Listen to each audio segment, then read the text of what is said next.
तुमच्या गावाची कीर्ती संत भगवान बाबाला निमंत्रण देण्यासाठी जर कुणी गेले, बाबा आमच्या गावाला या ना कीर्तनाला, तर बाबाचं वाक्य असायचं, संत भगवान बाबाचं, अरे उठले सुटले आणि चला कीर्तनाला.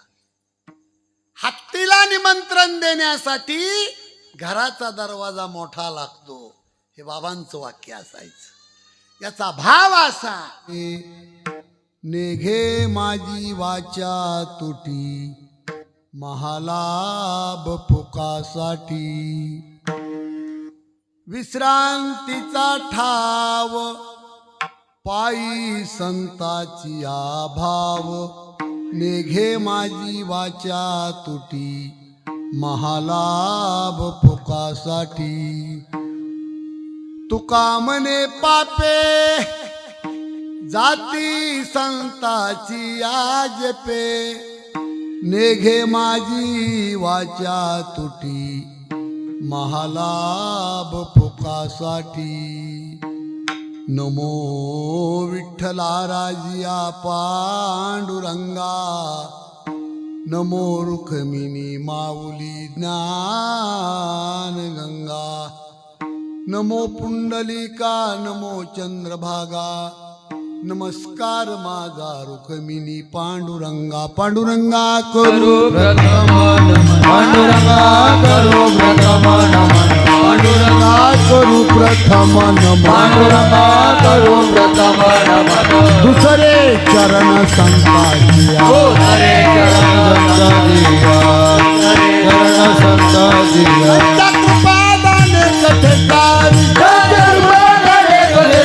त्यांच्या कृपादाने कथेकारी. बाबाजी सद्गुरुदास तुकाराम.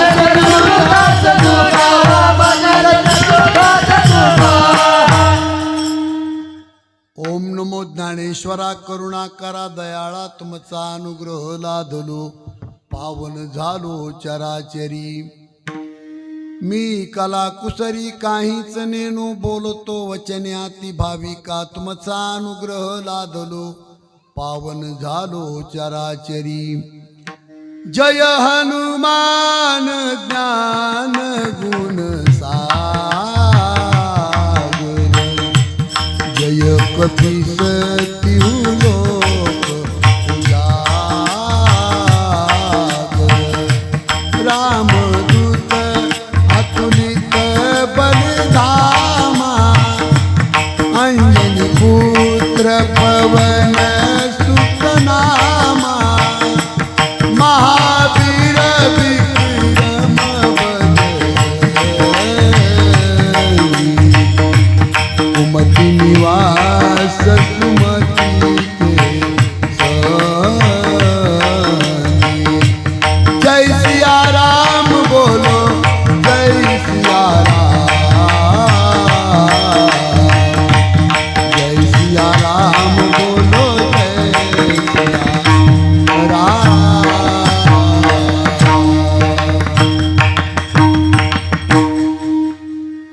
पुण्यवंत व्हावे घेता सज्जनाची नावे.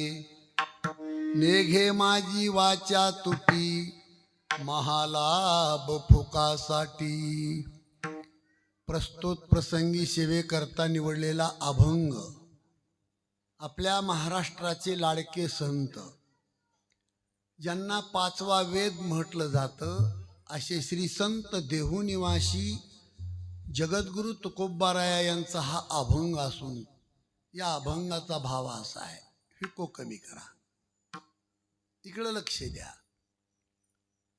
पुण्य आपल्या पदरामध्ये पडावा असं वाटत असेल तर सज्जनाच्या नावाचा जप करा म्हणले महाराज.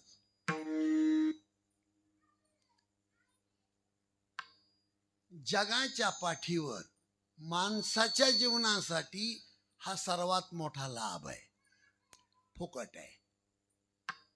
मी सांगतोय असं नाही, मी स्वतः करतो म्हणले तुकोबाराया. नेघे माझी वाचा तुटी. आणि सज्जन म्हणजे कोण? सज्जन म्हणजे संत. मानवी जीवनामध्ये सुख, समाधान, आनंद कोणत्या ठिकाणी प्राप्त होईल त्याची खूण सांगितली, संताचं सानिध्य. पण आपली भावना चांगली असली तर. एवढंच नाही महाराज, अनंत जन्मामध्ये अनंत प्रकारचं केलेलं पाप जळून भस्म व्हावा असं वाटत असल तर तुका म्हणे पापे जाती संताची या जपे, नेघे माझी वाचा तुटी, महालाभ फुकासाठी. असा या अभंगाचा भाव आहे. सेवेला सुरुवात करण्यापूर्वी थोडासा परिहार तो म्हणजे असा, गेले 15 वर्षापासून अनेक संतांच्या पदस्पर्शाने पावन झालेल्या या नगरीमध्ये वैकुंठवासी श्री संत हरिभक्त परायण आपल्या गावासाठी गुरु असणारे नामदेवजी महाराज भोसले. खरं म्हणजे अनेक महाराज येतील, कीर्तन करून जातील, दक्षिणाचं गबाळ घेऊन जातील, हसू नका. पण या महात्म्याचे उपकार कोह्याळ कधीही फेडू शकत नाही, एवढं लक्षात ठेवा. घरच्या भाकरी खाऊन अहो नाजूक परिस्थितीमधून घराघरामध्ये फिरून परमार्थाची चालना कोह्याळला दिली. आणि मला आठवत आहे, अतिशय प्रेमाने गावकऱ्यातर्फे त्यांनी एक रामायणाची कथा मला दिली. त्या मंदिरावर आपण कथा केली. 8 दिवस नामदेव बाबा माझ्या पाठीमागे बसून होते. 8 दिवस रामायणात डोळे पुशीत होते. म्हणून खरे उपकार कोह्याळवर जर असतील तर वैकुंठवासी श्री संत नामदेवजी महाराज भोसले. आणि त्यांनी लावलेलं हे रोप काही गावांनी खुडून मोडून टाकलं असतं, पण कोह्याळकरांचे सुद्धा आमच्यासारख्या महाराजावर अनंत उपकार आहेत की अतिशय उत्कृष्ट पद्धतीने त्याला पाणी घालून महाराष्ट्राला लाजवीन असा सप्ताह कोह्याळ करते. तुमच्या गावाची कीर्ती संत भगवान बाबाला निमंत्रण देण्यासाठी जर कुणी गेले, बाबा आमच्या गावाला या न कीर्तनाला, तर बाबाचं वाक्य असायचं, संत भगवान बाबाचं, अरे उठले सुटले आणि चला कीर्तनाला. हत्तीला निमंत्रण देण्यासाठी घराचा दरवाजा मोठा लागतो, हे बाबांचं वाक्य असायचं. याचा भाव असा की संत भगवान बाबाला तुम्ही निमंत्रण दिले आणि मी तुमच्या गावात आलो, तर त्या काळात 25,000 लोक जमत होते. मग ते लोक उपाशी जाता कामा नये, म्हणून मला निमंत्रण द्यायचंय तुम्हाला. हत्तीला निमंत्रण आहे, घराचा दरवाजा मोठा असावा. हे संत भगवान बाबाचं वाक्य फक्त सप्त्यामध्ये अन्नदानासाठी होतं. ज्या सप्ताहामध्ये अन्नदान, तो महाराष्ट्रामध्ये ऐश्वर्य संपन्न भगवान बाबाचा सप्ताह. आणि रोज महाराष्ट्रामध्ये कीर्तनामध्ये कुठं ना कुठं विषय निघला हलकट लोकांच्या समोर, तर सांगावं लागतंय तुम्ही खूप हलकट आहेत. तुम्हाला सप्ताह करायचा असेल तर जा आमच्या कोह्याळला. हो, शिर्यामध्ये बालुशाहीमध्ये गावरान तूप सुद्धा खायला मिळत आहे. खाऊ खाऊ लोक मारायच्या मागे आले 7-8 रोज. इतका जबरदस्त कार्यक्रम आहे का नाही. आणि या सप्ताहामध्ये आदरणीय वैकुंठवासी श्री संत माऊली दादा चाकरवाडीकर म्हणायचे, लेने को हरिनाम आणि देने को अन्नदान. म्हणून या दोन्ही कार्यामध्ये आपल्या कोह्याळची क्रांती आहे. मला वाटतं त्यांचे चिरंजीव आहेत ना तुम्ही, नामदेव बाबाचे चिरंजीव नाही आले का? नाही, बरोबर. त्यांना निमंत्रण द्या तुम्ही बरं का, विसरू नका. गरिबीतले माणसं आहेत, आमच्यासारखे महाराज तुमच्या काही उपयोगाचे बी नाही. खाणार, मजा करणार, पण ज्यांनी रोप लावलं त्यांना विसरू नका. आणि म्हणून सर्वाच्या हिको कमी करा, कमी करा तो आवाज. आवाज पहिला कमी करा. ज्यांनी सांगितला त्यांना म्हणायचं समोर येऊन बसा महाराजाच्या, नाही तर मी सांगतो इथं सेटिंग बिघडती. त्याला काय माहिती आहे, करणा वाढविला की ही सेटिंग बिघडत असते. लांब बसून त्यांना बिड्या फुकतायत, त्यात पिचकाऱ्या मारतायत. गाव माझं असल्यामुळं डायरेक्ट बोलतो मी.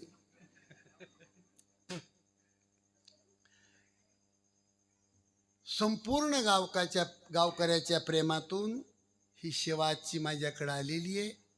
या सेवेचं निमंत्रण देणारे आदरणीय बालाजी मुंडे, रामेश्वर भाऊ, आणि ते निमंत्रण स्वीकारून या ठिकाणी येण्यामुळे तुम्हा भाविकांचं मला दर्शन घडतंय, हे माझं परम भाग्य. गावा अनेक पाहतो आपण. आम्हाला काही काही गावामध्ये कीर्तनाला गेलो का ते अनेक पार्ट्याचे लोक भेटतात, गट तट, आणि ते भेटले की म्हणतात तो माणूस आहे ना आमच्या गावात लय फालतू महाराज, त्याच्या नका नादाला लागू. आणि ते तर लय बेकार आहे बघा. म्हणजे महाराज गावात आल्याच्या नंतर गावातल्याच माणसांनी आपल्या गावाची आबरू घालवणं, काय वळण आहे त्या गावाचं. पण इथं आल्याच्या नंतर ऐकायला मिळतंय की एका माईचे लेकरं होऊन तुम्ही सप्ताह करता. वर्गणी जमवायच्या अगोदर तरुण वर्गानी खिशातून 50-50 लाख रुपये देऊन हा सभा मंडप उभा करणं, यापेक्षा गावात कोणता विचार पाहिजे अजून. वर्गणी गोळा करून ते पैसे दिले जातील, पण त्याही अगोदर. आणि हे काम तुमचं आम्ही नेपाळमधून बघत होतो. खाली चाललंय का वरी चाललंय ती. रामेश्वर भाऊचा व्हिडिओ चालू असायचा तिथून. पण मी नारदाच्या गादीवरून बोलतोय तुम्हाला. 43 वर्षे माझ्या जीवनात भगवानगडाची सेवा केली आणि शुद्ध वारकरी संप्रदायाचं भजन केलं. महाराज म्हणून जीवन जगत नाही मी, पण माझ्या जीवनामध्ये केलेलं पुण्य माझ्या कोह्याच्या तरुण वर्गासाठी मी आज अर्पण करतो. खरंच ना, घराघरातले तरुण मुलं क्लास 1 अधिकारी संत झाले पाहिजेत आणि कोह्याचं नाव भारताच्या पडद्यावर चमकलं पाहिजे, माझा संकल्प. म्हणून आता बोलावं तेवढं कमीच आहे. अजून गोड जास्त बोललं तर दक्षिणा वाढू शकते. असो, इकडं लक्ष द्या. जगामध्ये महापाप 5 आहेत. 1 नंबरचं पाप आहे हिंसा, हात हलवू नको रे. 2 नंबरचं पाप आहे व्याभिचार. 3 नंबरचं पाप आहे दारू. 4 नंबरचं पाप आहे चोरी. आणि 5 नंबरचं पाप आहे, या चौघाला टेकन देणारी एक अवलाद असते.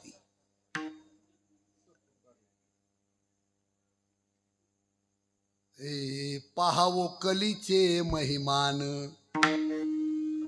असत्याशी रिजले जन. आणि त्याच्या पुढचा तुकडा आहे, पापा देती अनुमोदन, म्हणजे टेकन. पाप करणाऱ्या लोकांना टेकन देणारा माणूस 5वा महापापाचा नमुना. 1 नंबरचं पाप हिंसा. हिंसा म्हणजे खून, आणि खून म्हणजे रक्त. दुसऱ्याचं रक्त चुलीवर शिजवून खातो, हा जगातला 1 नंबरचा पापी आहे. आता कोण कोण बिनमाळ करी ती तपासा.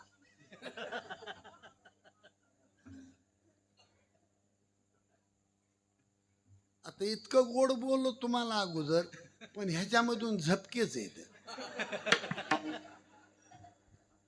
इकडं नाही, इकडं लक्ष द्या. संध्याकाळी 10 वाजता धाब्यावर हाडकं चागळायचे आणि सकाळी अष्टगंध येऊन मंदिरात नकल करायची, हे चालत नाही. हॅलो, तुम्हाला रेंज आहे ना का?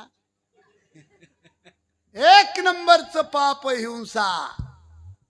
मांसाहार करणं एक नंबरचं पाप आहे. एखाद्या माणसाला माझं बोलणं लागलं तर त्या माणसानं कीर्तन झालं की फटकन माळ घेऊन यायचं माझ्याकडं. पण महाराज आगाव का बोलतो हे बोलायचं नाही. हे संत भगवान बाबाच्या विचाराची, ज्ञानोबा तुकोबारायाच्या विचाराची शिदुरी कीर्तनामध्ये तुमच्या समोर मांडतोय. एक नंबरचं पाप हिंसा. 2 नंबरचं पाप आहे व्याभिचार.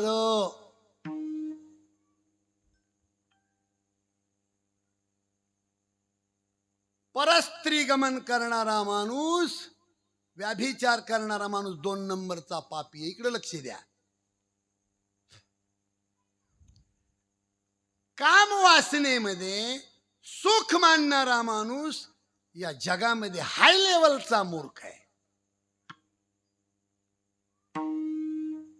काम बुद्धीचे हे सुख, काम बुद्धीचे हे सुख, कामबुद्धीचे सुख, कामबुद्धीचे सुख, ऐसे मानी तिचे मूर्ख, ऐसे मानी तिचे मूर्ख.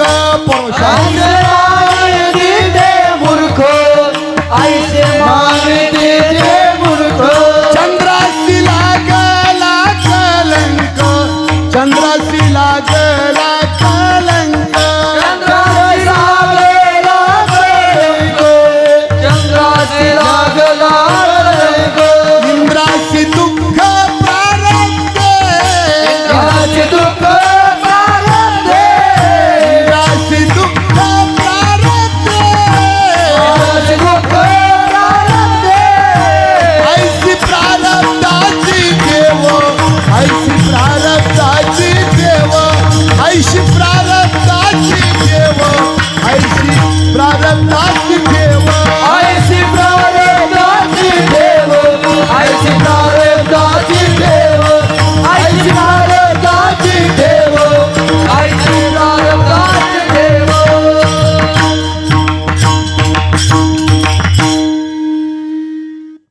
परस्त्री करणारा माणूस 2 नंबरचा पापी आहे.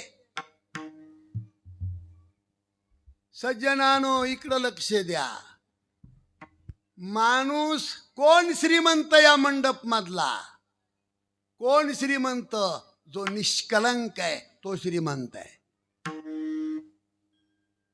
कपड्याला पडलेला डाग धुवून काढायला साबण मिळती माझ्या दादानो, पण कलंक धुवून काढायची साबण नाही कधी पैदा होऊ शकत. आमच्या मीराबाईच्या अभंगामध्ये अनुप जलोटाने गायले, अतिशय सुंदर आहे.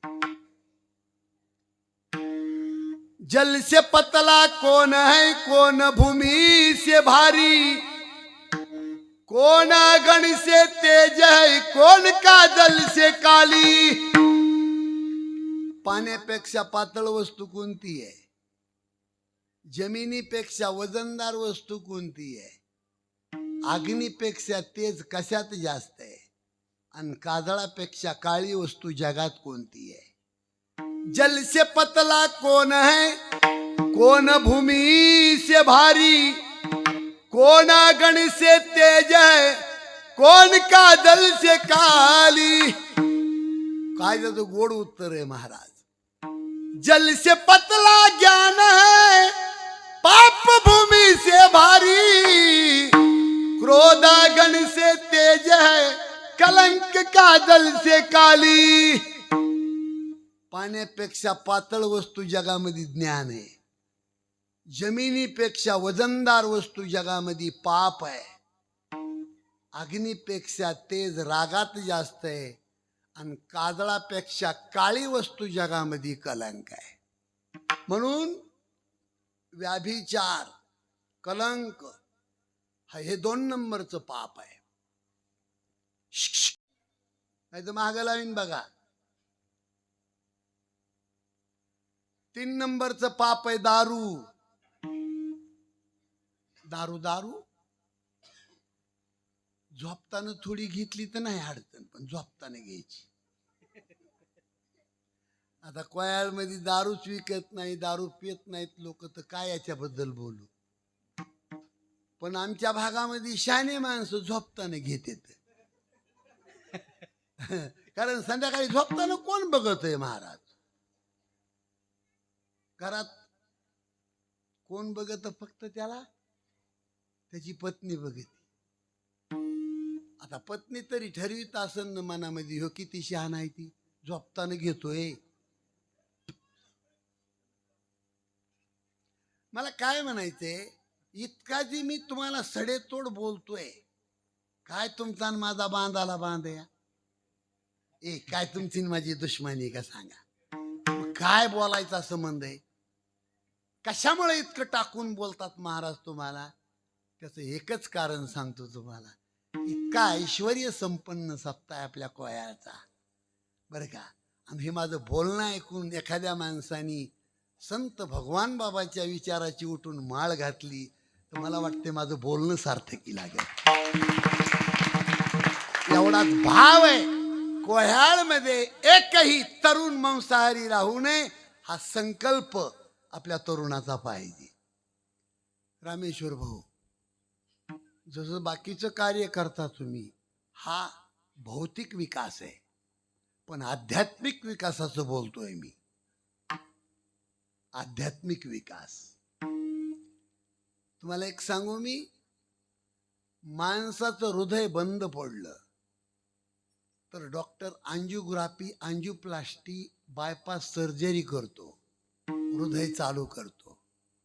पण एक महत्वाचा मुद्दा मांडू तुमच्या समोर, हृदयाला करंट कुठून येतो आणि प्रत्येकाचं हृदय ठोके मारतंय, प्रत्येकाचं हृदय ठोके मारते, तो ठोका कुठून येतोय याचा अभ्यास करणारा, याची माहिती देणारा डॉक्टर अजून पैदा झालाय का मला खरं सांगा. प्रत्येक माणसाच्या हृदयामध्ये एक साईडला एक छोटीशी गाठ आहे. ती गाठ सुद्धा आणखीन कोण्या डॉक्टरला सापडली नाही, की जी गाठ आमच्या ज्ञानोबारायाला, संत भगवान बाबाला माहित आहे. आणि त्या गाठीमध्ये 17 पडद्याच्या आत, ज्याला आपण आत्मा म्हणतो, जीव म्हणतो, ब्रह्म चैतन्य म्हणतो, त्या ठिकाणी त्याचं वास्तव्य आहे. आणि तिथून करंट येतो माणसाच्या हृदयाला, आणि तो करंट येणं, त्याची अनुभूती येणं, बरं का, त्याचा अनुभव येणं, हा माणसाचा जन्म आहे. त्याच्यासाठी माणसाचा जन्म आहे. याला ज्ञानोबारायाचं प्रमाण आहे. बैसोनी आसनी रे पुत्रा दृढ होई मानी, बैसोनी आसनी रे पुत्रा दृढ होई मानी, जेत विद्यापना पे जेत विद्ये कुंडलिनी, देवी आत्मना दे एक होते चालता पश्चिम पंथे जाय चक्र भेदोनी, चालता चक्र पथे जाय चक्र भेदोनी, 17वी जीवन कळा आहे आत्मा चिंतूनी, 17वी जीवन कळा पाहे आत्मा हे जीवन, परियते मदाल सा समजू दुरे बाळा, परियते मदाल सा समजू दुरे बाळा, घरी जे मदालो सा समजून रे बाळा, घरी जे मदालो सा समजून रे बाळा. बैसोनी आसनी रे पुत्रा दृढ होई मानी, चेतवित्यापना पे चेतवित्य कुंडलिनी, हिको कमी करा. चालता पश्चिम पंथे जाय चक्र भेदोनी 17वी जीवन काळा पाहे आत्मा चिंतूनी पर्ये दे मदालसा सोहम जुजुर्या बाळा. स्वतःची ओळख माणसाला होणं हा खरा परमार्थ आहे. आपले टाळकरी महाराज मंडळी असतील, तुम्ही सर्व माझे मायबाप असताल, मला कळतंय ते सांगतोय. अखंड समाधान तुम्हाला भोगायचं असेल तर स्वतःकडे पाहून जगा. दुसऱ्याकडे पाहून माणूस जगत असेल तर अखंड दुःख भोगतो. स्वतःला पाहून जगत असेल तर अखंड समाधान भोगतो. त्याच्यासाठी पवित्र तुळशीची माळ गळ्यात असावी. 4 नंबरचा महापापाचा नमुना चोरी, 1 नंबर हिंसा, 2 नंबर व्याभिचार, 3 नंबर दारू, 4 नंबर चोरी.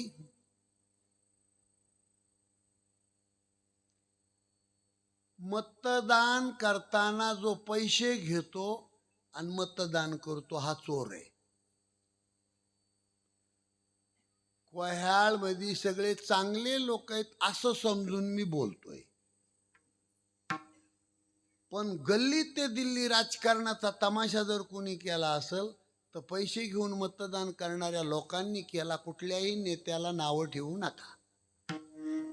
त्याच्यावर राष्ट्रसंत तुकडोजी महाराजांचं अतिशय उत्तम गीत आहे. भारताग्रहण लागले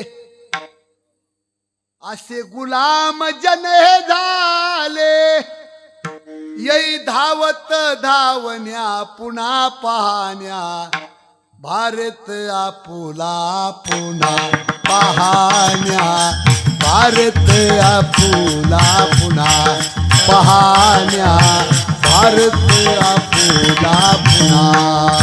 हे कधी येशील मनमोहना, कधी येशील मनमोहना, भारत आपुला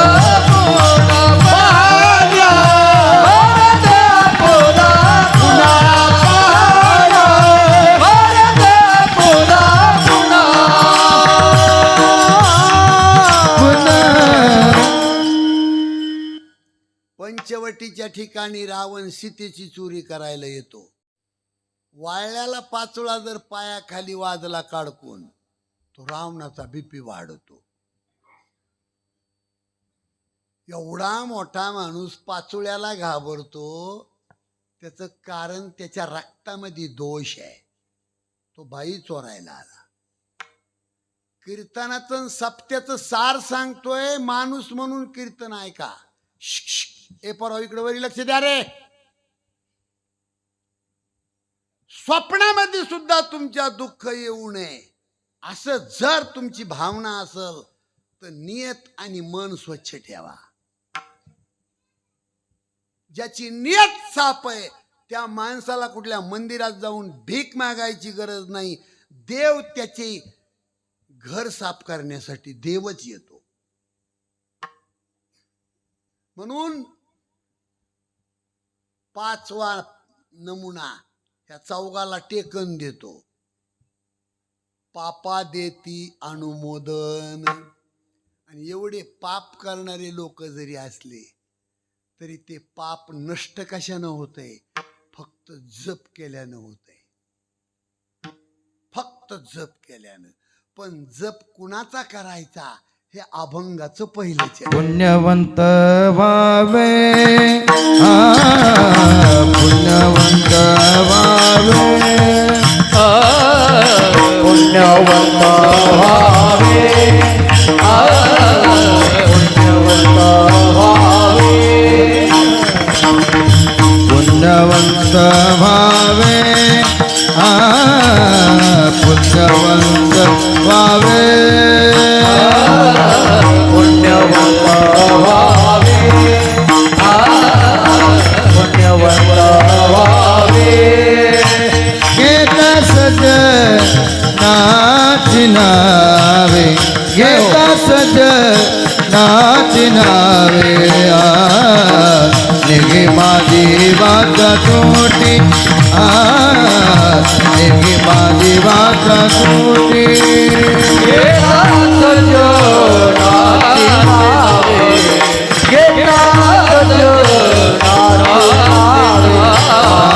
निघी माझी वाचा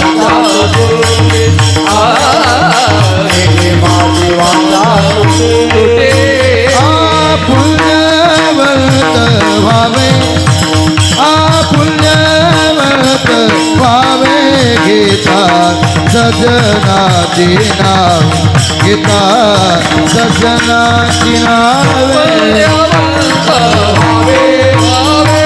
पुण्यवंत व्हावे गीता सजनाची नाव गीता सजनाची नाव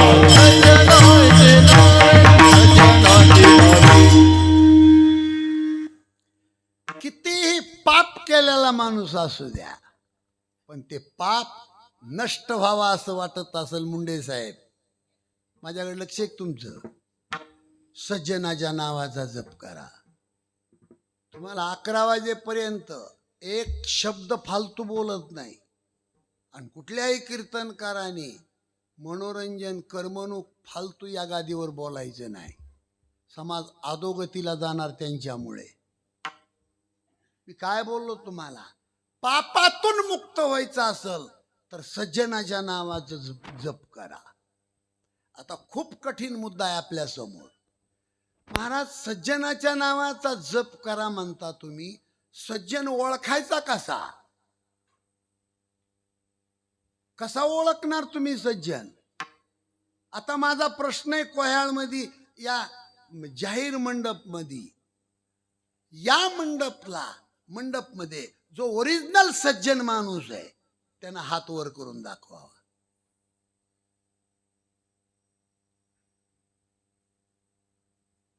मी सज्जन आहे, हात वर करा.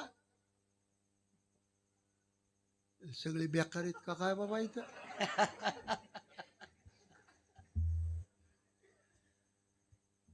धाडीस होत नाही महाराज. ओ डिरिंग होत नाही. मी लय चांगला आहे म्हणायला.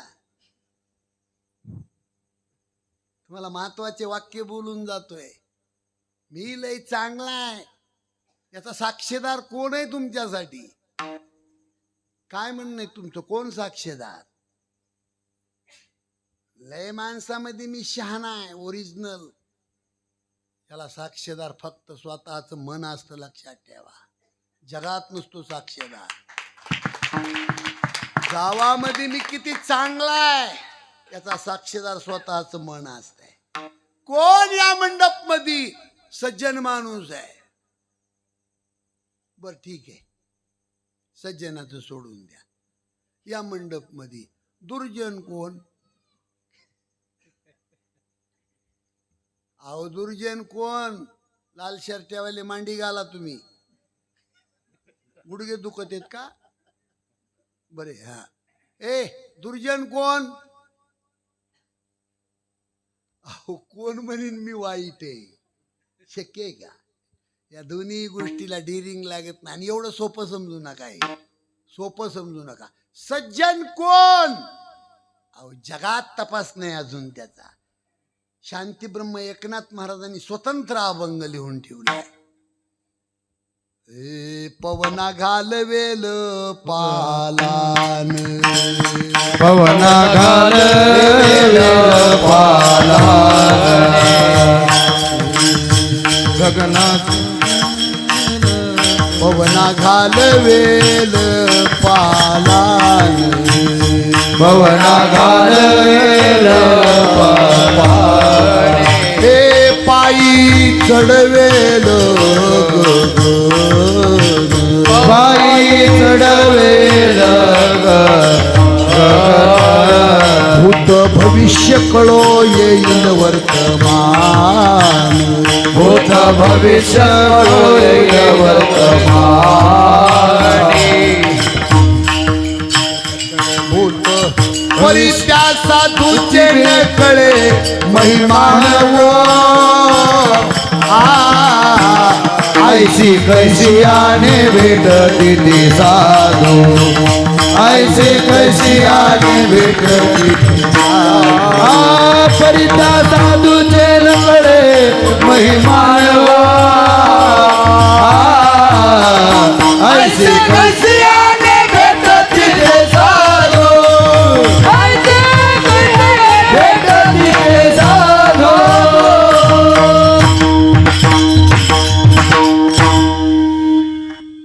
चलत चलत तुम्हाला सज्जनाची आणि दुर्जनाची व्याख्या सांगतो. चलत चलत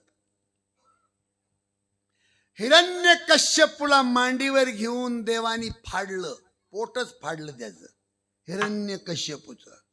पण हिरण्य कश्यपूच्या पोटातलं रक्त देवाचे बोट पेटले महाराज, जळाले हात देवाचे.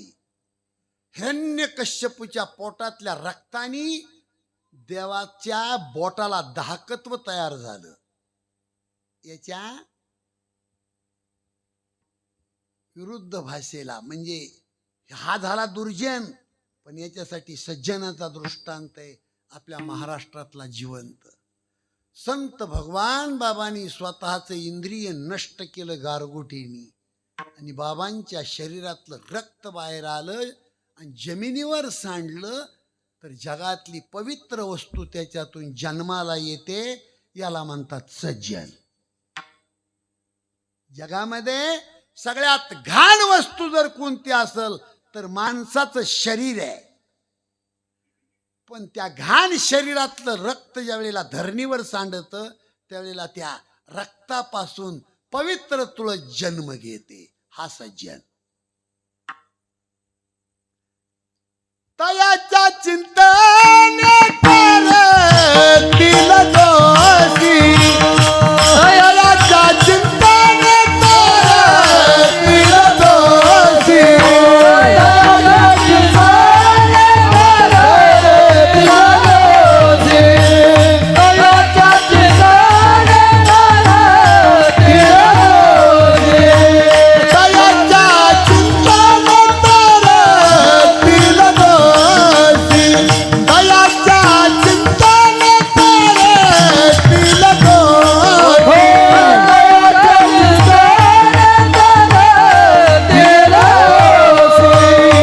तयाच्या चिंतने करतील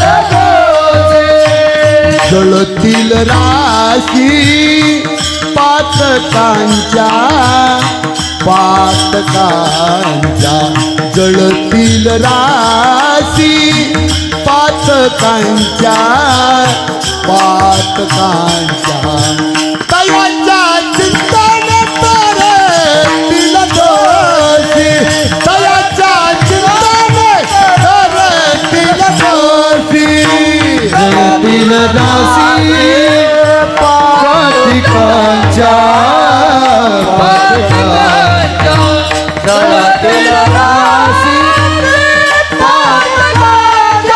पातिकांच्या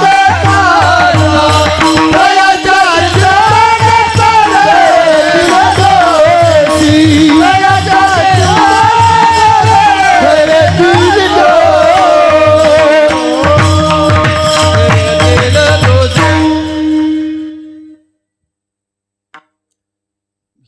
वा लय शिकलेले बाडा लय वाजवी देत. मस्त. काजळे भाऊ महाराष्ट्रात प्रसिद्ध फक्त एकामुळे आहेत बरं का. मग बरोबर आहे रावे. मग बरोबर कारण ठेका वाजवी देत. लय कडक कपडेवाले भेटल्यावर आमचा लय काटा काढते बाबा. लय मस्त आहे. मला भाऊ माझ्याकडे 8 दिवस असतात ना खडकीला. 8 दिवस असतात भाऊ माझ्याकडे. महाराष्ट्रातला 1 नंबरचा मृदंगाचार्य काजळे भाऊ. 8 दिवस माझ्या घरी असतात. म्हणले मी माऊली दादा चाकरवाडीकर तिथं 8 दिवस राहतो आणि 8 दिवस माझ्या घरी पकवाज वाजवायला. बरोबर त्या मग त्या जातीतल्या असल्यामुळेच मेळ लागला. नाहीतर काही टाळकच हालत आहे बाबा. लय बेकार काम आहे. पण आम्ही नाही चालू देत, बरोबर दाबून ठेवतो, नका का शेवट पुस्तूर वाजविण्यात. विठाला विठाला. मी रात्री मालेगावला कीर्तन केले, नाशिक मालेगावच्या पुढं 60 किलोमीटर, सटाण्याच्या पुढं तिकडं.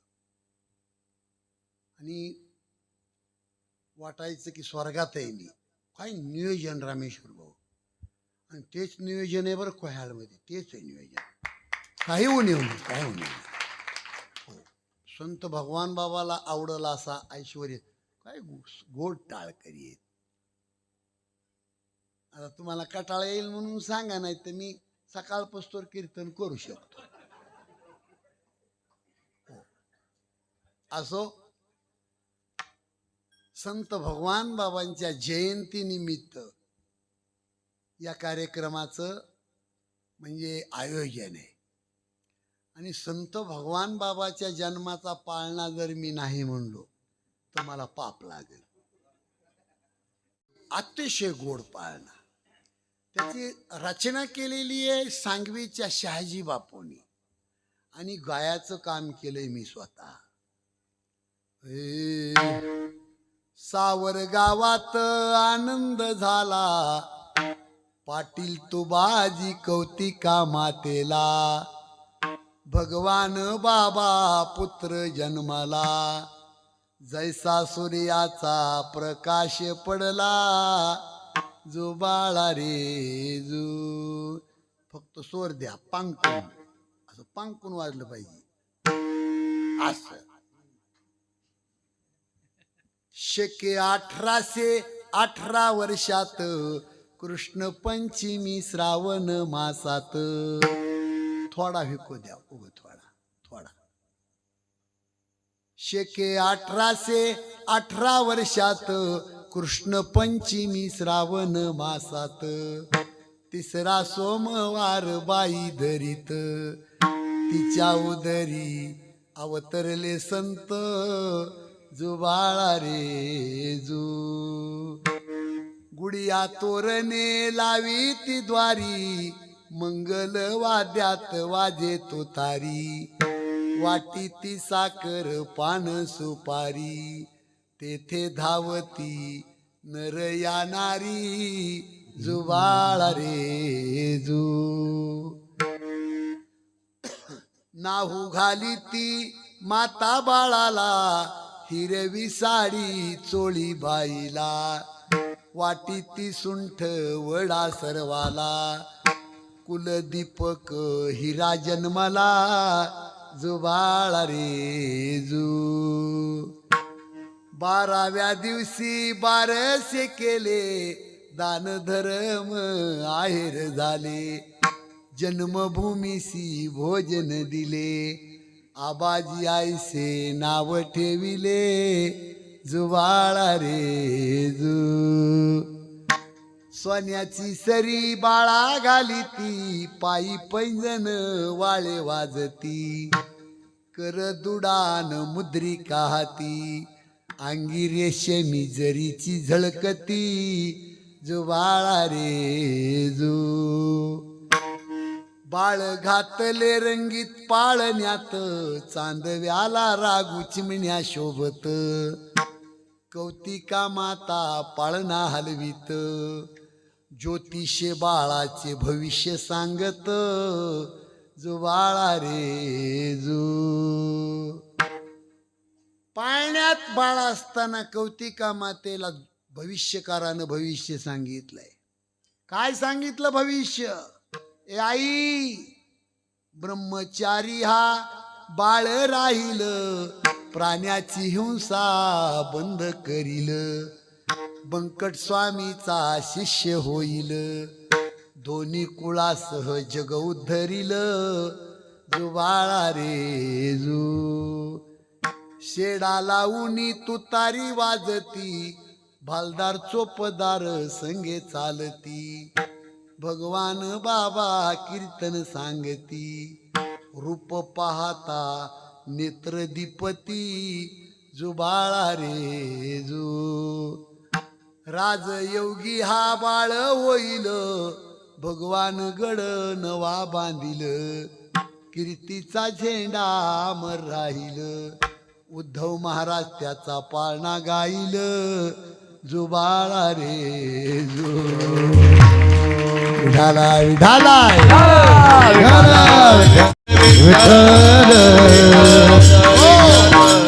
अशा थोर संत भगवान बाबाचं जर नामचिंतन केलं. मी कोण्या देवतेची कोण्या संताची निंदा करत नाही, क्षमा मागतो नारदाच्या गादीवरून. पण महाराष्ट्रामध्ये संत भगवान बाबा इतके मंदिर आतापर्यंत कुणाचेच झालेले नाहीत. 2000 मंदिर महाराष्ट्रामध्ये बाबाची झालीत आता, संत भगवान बाबाची. पण त्याही पुढे जाऊन सांगू तुम्हाला, त्याच्या पुढे जाऊन 2000 मंदिर संत भगवान बाबाची झाली. पण ते संत भगवान बाबा ज्या मंदिरात जन्माला आले, त्या कौतिका मातेचं हे पोट मंदिर कसं असेल महाराज? कसं मंदिर असेल? आपुलिया हिता जो असे जागता, धन्य माता पिता तयाचिया. म्हणून हिरा जन्माला येण्यासाठी बाई पुण्यवान लागती. आईच्या पापाने मुलगा उन्मत्त जन्माला येतो, बापाच्या पापानी मूर्ख जन्माला येतो मतिमंद, वंशाच्या पापानी हलकट, आणि स्वतःच्या पापानी दरिद्री. हे उलट फिरवा आता. स्वतःच्या पुण्याने श्रीमंत, वंशाच्या पुण्याने उदार, बापाच्या पुण्याने विद्वान पंडित बुद्धिमान, आणि आईच्या पुण्याने शिलवान चौरंगी चिरा. हिरा जन्माला येतो, हिरा जन्माला येतो. हे कशामुळे मी उल्लेख केला? संत भगवान बाबाच्या जयंती इथं नाव टाकले आहे का नाही? आणि म्हणून अशा थोर संतांचं जर आपण भजन केलं तर पाप नष्ट होतंय आणि पुण्य पदरामध्ये पडतंय. जगद्गुरु तुकाराम महाराज म्हणले, स्वतः करतोय अभंगाचं दुसरं माझी वाच तुटी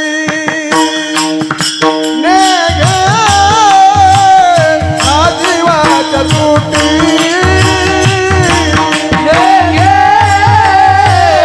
माझी वाच तुटी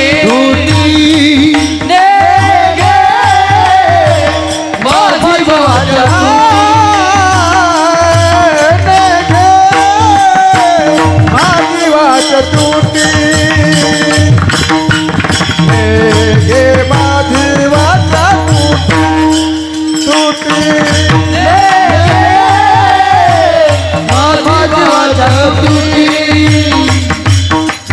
गे माझी वाचा तुटी. महालाभ भूकासाठी महालाभ भूकासाठी महालाभ भूकासाठी ने घे माझी वाट तुटी ने घे माझी वाट तुटी. महालाभ भूकासाठी महालाभ भूकासाठी महालाभ भूकासाठी ने घे माझी वाट तुटी माझी वाट तुटी ने घे माझी वाट तुटी महालाभ भूकासाठी महालाभ भूकासाठी महालाभ भूकासाठी ने घे माझी वाट तुटी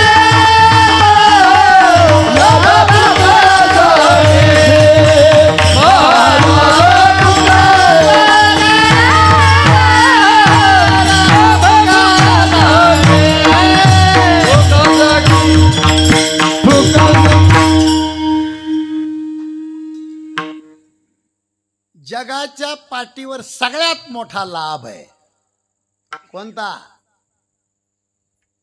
कोणता लाभ आहे? सज्जनाच्या नावाचा जप करणं. तुम्ही इमानदारीनं खरं सांगा. वरी बघा इकडं टोपीवाले बाबा. आपण भाकरी घरच्या खातो आणि चव्हाट्यावर जाऊन कुणाचा जप करतो? गावामध्ये सगळ्यात पाप करणारा माणूस जास्त जो आहे त्याच्या नावाचं भजन करतो आपण. म्हणजे चाणक्य नीती शिकवती सज्जनाच्या नावाचा जप करा. पण दुर्जन माणूस जिथून गेला तो रस्ता सुद्धा 24 तास ओलांडू नका. चाणक्य नीती शिकवती सापाच्या दातामध्ये विष आहे, माशीच्या मस्तकामध्ये विष आहे, विंच्याच्या नांगीमध्ये विष आहे, पण मूर्ख माणसाच्या सगळ्या रक्तात विष आहे. घडू नाही पण एक प्रकरण घडलं. सकाळी सकाळी कावळा उठला आणि राजहंस पक्षाच्या घरी चहा प्यायला गेला. न बोलविता. आज ते माणसात बी तसे लोक काही सकाळी सकाळी आंघोळ केली की 4-2 घरं घेतात न बोलविता. वजनदार जीवन पाहिजे. 4 वेळेस एखाद्या माणसानं बोलवलं तर जाऊ नये. कुणाला तरी आपली भूक लागली पाहिजे.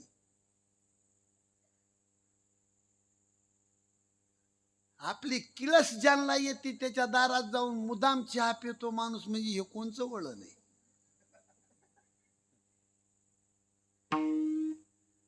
जिस घर पर आदर मान नहीं उस घर पर जाना ना चाहिए.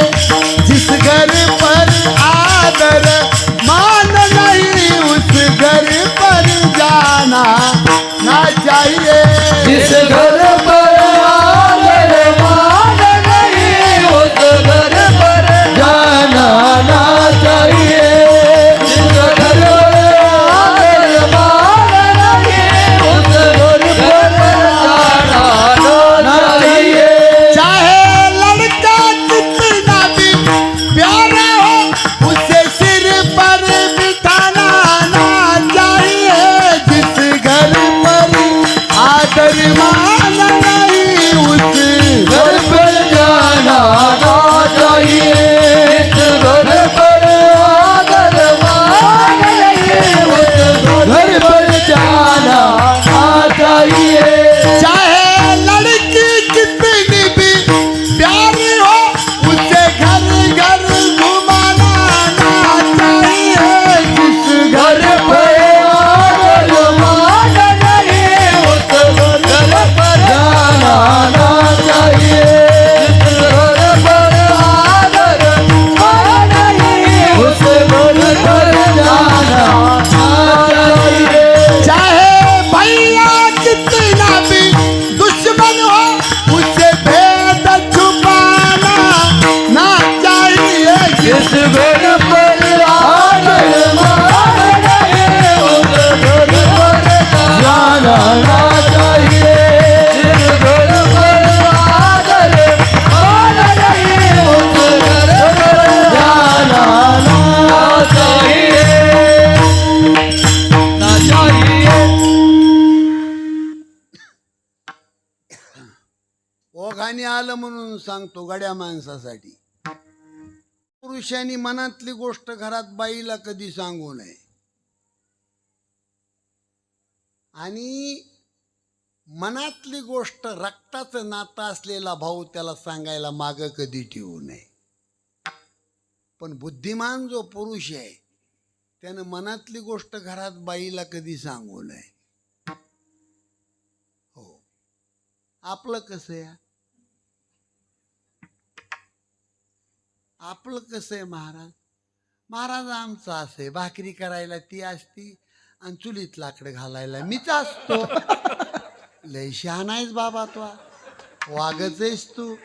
अरे तो हा पुतळाच बांधायला पाहिजे.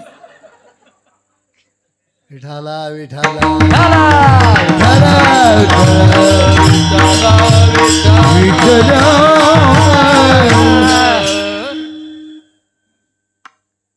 सक्का मामा आहे माझा एक, पण अख्खा जन्म खरंच गेला चुलीत लाकडं घालण्यात. आणि भाकरी ती करीस तोर तिच्याच तोंडाकडे बघत होती, आणि बघत तरी नीट का. भाकरी होईस तोर होटावर होट आपटी, तर काय बोलत रामजान.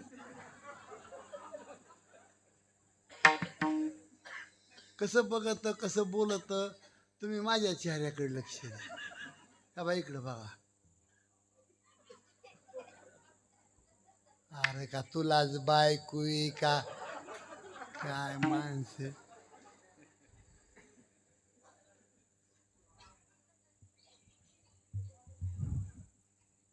आता त्या आमच्या मामीला झालाय पिअरलेस, तिचं सुजलंय अंग, अख्खं अंग सुजलं तिचं. मामा भेटला मला, मी म्हणलं मामा काय चाललंय. म्हणलं माझ्या इतकं वाटूळच नाही सध्या कोणाचं. अरे बायको सुजली तर भजन कर ना. इथले बरेच कोयाळमधले माणसं इतके येडे नाहीत, पण जगद्गुरु तुकोबारायाचं प्रमाण आहे. धर्म तयासीच घडे रे ज्याचे स्वाधीन भाज, कर्म तयासीच जोडे रे भीत नाही लाज. धर्म तोच माणूस जगू शकतो की बायको ज्याची मुठीत आहे, आणि कर्म तोच माणूस पार पाडू शकतो की मंदिर किंवा गावातली नाली साफ करायला त्याला लाज वाटत नाही. धर्म तयासीच घडे रे ज्याचे स्वाधीन भाज, कर्म तयासीच जोडे रे भीत नाही लाज. हे कुठून फुटलंय. बिन बोलविल्याचा कावळा राजहंस पक्षाच्या इथं घरी चहा प्यायला गेला, तिथून हे फुटत फुटत फुटत वळण फुटले.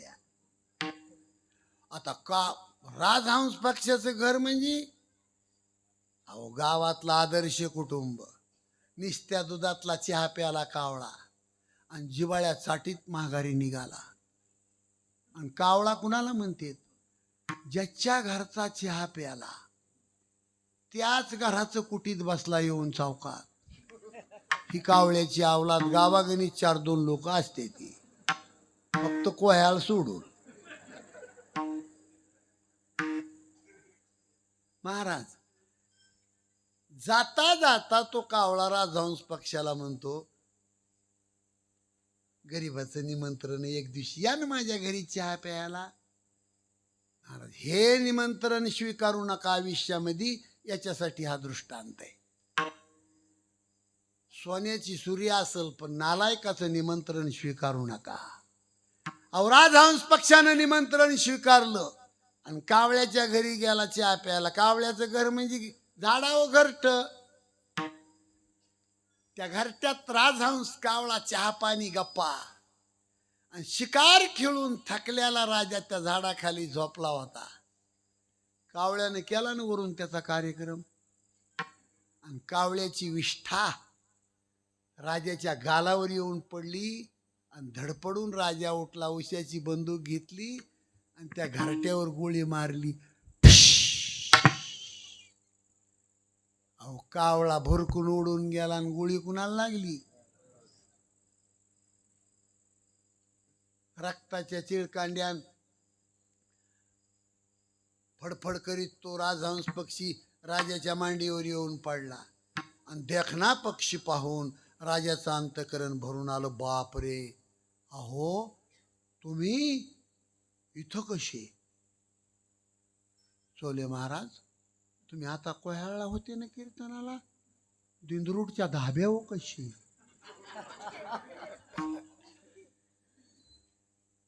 अहो चांगल्या माणसाला काहीतरी नियम आहे, कुठं खावा, कुठं बसावा, कुठं बोलावा. हा कीर्तनकारानं गाव आलं की जीनची पॅन्ट काढायची आणि धोतर घालायचं, लोकात येऊन नकल करायची, पैसे उपटायचे, आणि जाताना धाब्यावर जेवायचं. लाज वाटली पाहिजे ना वारकरी संप्रदायामध्ये येऊन सोंग करायला. महाराज खोटं बोलतोय मी. 70% आज नवीन पोरं कीर्तनकार तसे आहेत, जीनची पॅन्ट घालून नकल करणारी. राजहंस पक्षानं माफी मागितली.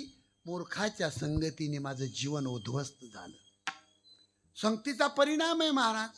म्हणून कबीरजीचं प्रमाण आहे, संगत करना बड़ों की बढ़त बढ़त बढ़ जाए हो.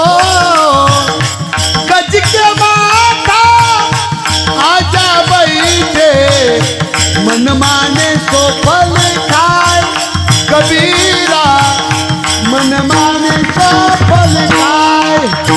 संगत करना बड़ों की बढ़त बढ़त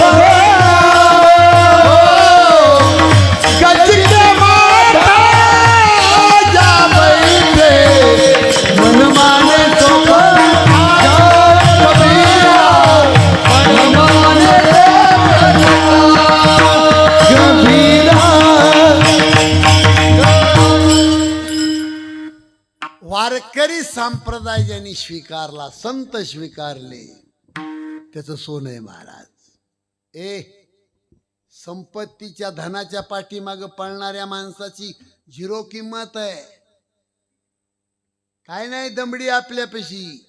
वयाच्या 35व्या वर्षी सिकंदर बादशहाने हे जग जिंकलं होतं. आणि जग जिंकून समाधान नाही. सरपंचाचं नाही बोलत मी, एखादा आमदार किंवा मुख्यमंत्री पंतप्रधानाचं नाही. 156 देशाचं जग जिंकलं होतं सिकंदर बादशहानी, तरी रडत बसला. आता त्यो रडायला लागल्यावर रामेश्वर भाऊ भेटले त्याला. का रडता मालक, जग जिंकलं तुम्ही. तो म्हणला जग जिंकून समाधान नाही, आता काय जिंकू याचं दुःख आहे. आणि मरायच्या अगोदर 35व्याच वर्षी मिळाला तो. पण मरायच्या अगोदर लोकांना सांगितलं होतं की माझे हात तटकीमध्ये गुंतवू नका. मला संदेश द्यायचा जगाला. रिकाम्या हाताने आलो, जग जिंकलं, पण जाताना रिकाम्याच हाताने गेलो. येताना घेऊन आलास काय, जाताना घेऊन जाशील काय. नको अभिमान धरू भल्या मानसा, ही तुझी धन दौलत, ही तुझी शेतबाडी. जाताना येथेच राहील दादा, तुझ्या जीवनाची रे बैल जोडी.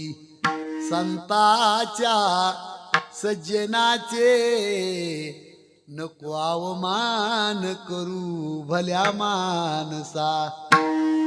येताना घेऊन आलास काय, जाताना घेऊन जाशील काय. नको अभिमान धरू भल्या मानसा. म्हणून सज्जनाच्या नावाचा जप करा आणि दुर्जनाला टाळा. तुकाराम महाराज म्हणले, नेक लाभ फोकासाठी.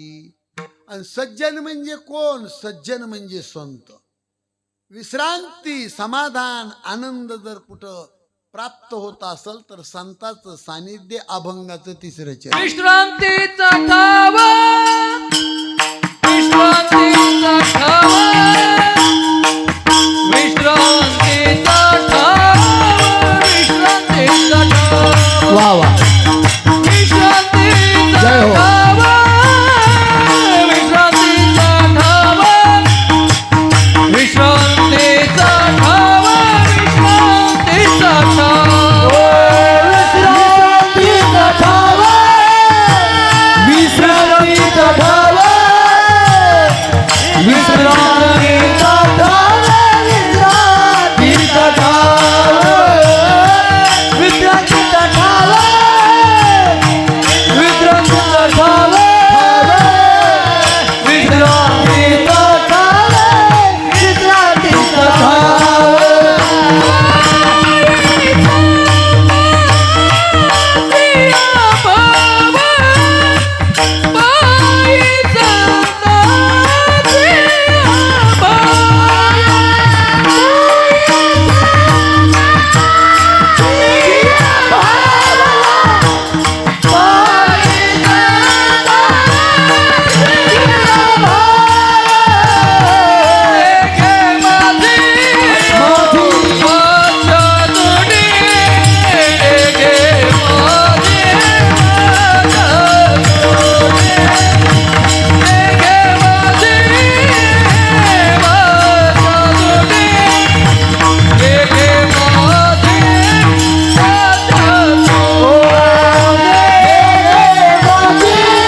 संगीत, साथ वाद्य, काम, साऊंड सिस्टीम एकच नंबर, टाळी वाजवा. सप्ताह ओरिजिनल करायचा असेल तर ह्या वस्तू क्लिअर लागतात. आता करा सगळे हात वरी, थोडा आवटाळा निघेल. घ्या.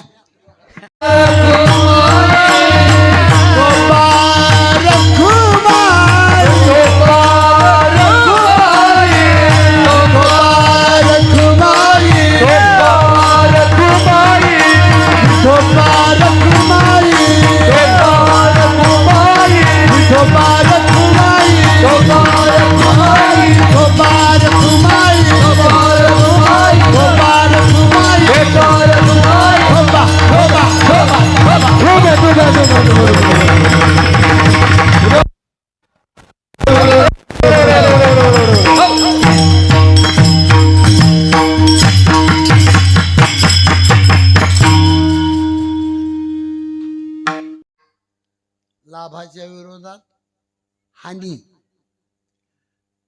म्हणजे 6 गोष्टी तुमच्या आमच्या हातामध्ये नाहीत. जन्म आणि मरण, यश आणि अपयश, हानी आणि लाभ. असा कोण माणूस आहे या मंडप मध्ये की स्वतःच्या मरणाची तारीख सांगू शकतो? आणि मरण, ज्या माणसाने आपलं मरण आपल्या डोळ्यामध्ये ठेवलंय, प्रत्येक पावलाला आपल्या मरणाची जाणीव आहे, तो माणूस रस्ता चुकून जगत नाही महाराज कधी. बुरा किसी को मत कहो, खुद बुरा हो जाएगा. अरे ये मट्टी का पुतला एक दिन मट्टी में मिल जाएगा. बुरा देखन में गया तो बुरा मिला नहीं कोई. अरे जब घट भीतर देखा तो मुझसे बुरा नहीं कोई. जिंदगी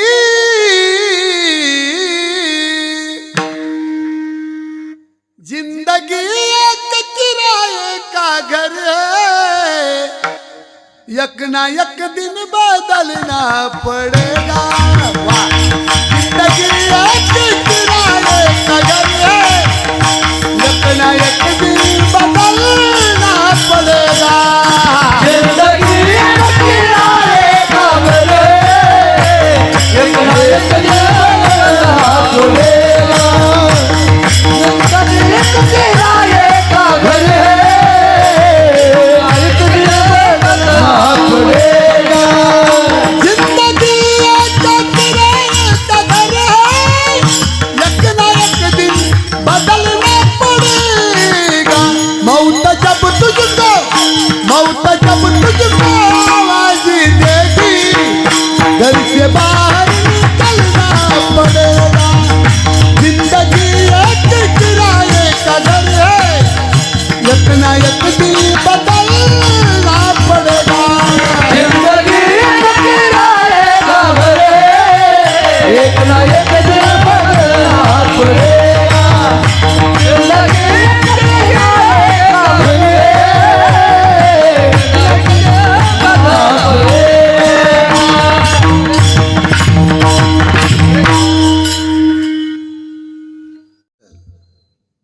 मरणाच्या बाबतीत नाही.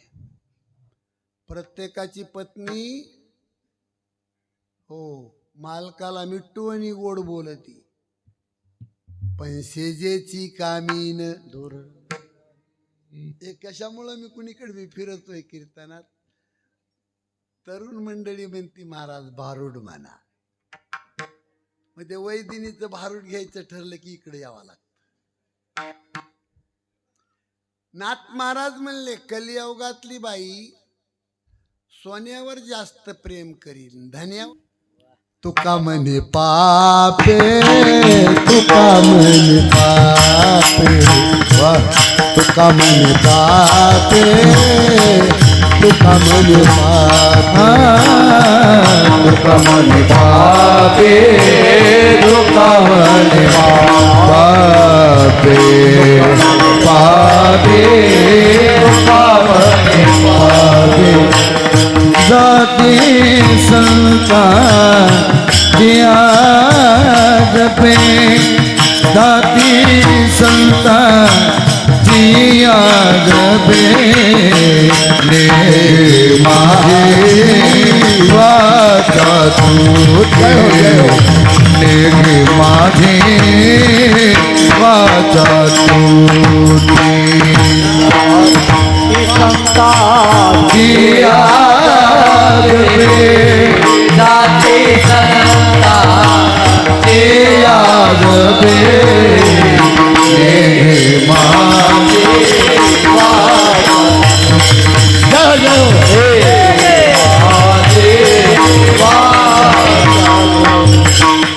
महानव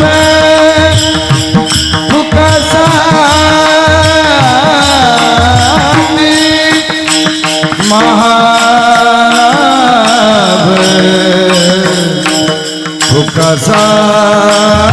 फुकसाने महानव फुकसाने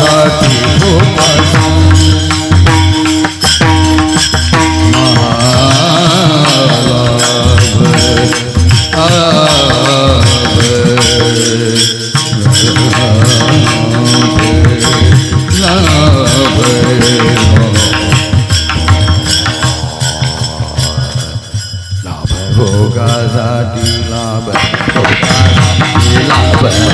लाभ